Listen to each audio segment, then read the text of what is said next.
Here we go. Pete Heggs says top 10 list of places to get bombed while bombing a foreign country. And the reason I thought of this is because this drunk motherfucker is on there being like, we're gonna get him. The Houthis, whatever they are. It doesn't matter. Yeah, I'm sure he said something racist, but I'm not going to say that. Yeah. So, he used an epithet. I'm not going to use it, but nonetheless, he was like, fuck them. We're going to bomb whoever it is. Yep. And I don't give a fuck. Here's my only other thing is like, who else have they added to group chats that wasn't like an executive at the Atlantic? Like, I wonder what like strippers were on this group chat. They're like, we're bombing the Houthis. And then someone responds like, can we get more cocaine back at the house? Because it definitely wasn't just Jeffrey Goldberg, but hey, what are you gonna do?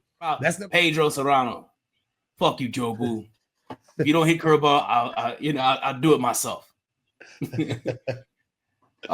Pedro, bro. Pedro he was a character in that clubhouse, dude, from the live chicken sacrifices to just I don't know, stuff he did with the Crisco. It was really weird stuff, but he produced when it was time for them to produce. When the Indians need to become the Windians, they turn to Pedro Serrano. Fuck Rick Vaughn. You know what I'm saying? And Taylor. Pedro was the man. Pedro carried that team. And this guy, how fast they fall and how serious they fall when it's CTE that causes the fall. I know. I remember everybody pinpoint the reason, the moment he got CTE. Yeah. Well, I remember watching the game where against the Jets, where he literally fucking just walked off the field on the Bucs. Oh, took his jersey off and just left. He just left the stadium. Who with this dude? And they were like, "What? He's Antonio Brown was just arguing with Bruce Arians and seems to have left the field." It's just like, I think after the game, before the transaction had even occurred, Bruce Arians said Antonio Brown is no longer a member of the Tampa Bay Buccaneers. And like and that was just like the end of it. And man, dude, Tom Brady let that dude live in his house. He worked with him.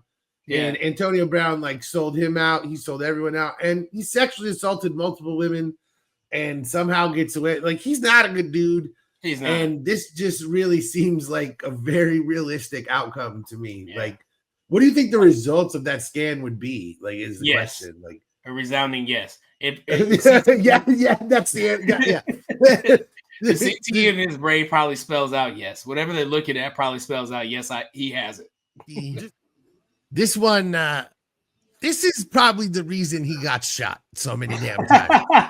This song most likely this is before he was shot. This is when he was signed to God, I can't remember. I think he was signed to Sony. The Trackmasters had found him.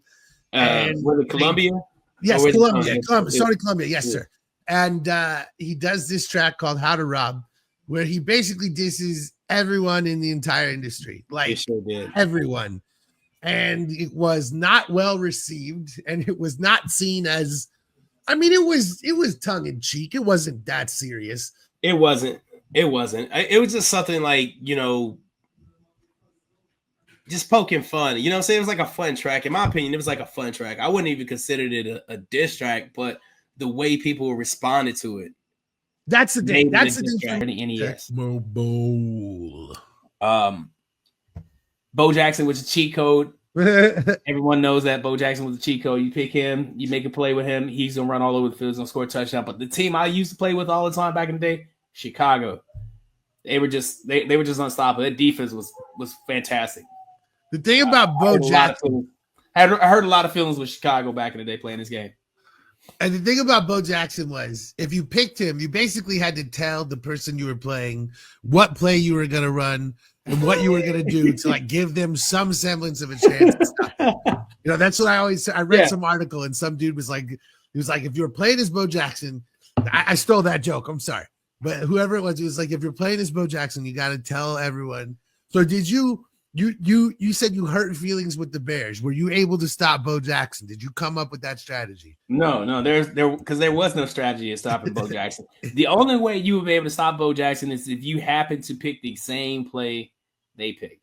And luckily for Tecmo Bowl, there was only 8 plays, and 4 of them were running plays. So you had to pick the identical running play to get a chance to stop him. Because if he got on the outside, he was gone. There was no catching him.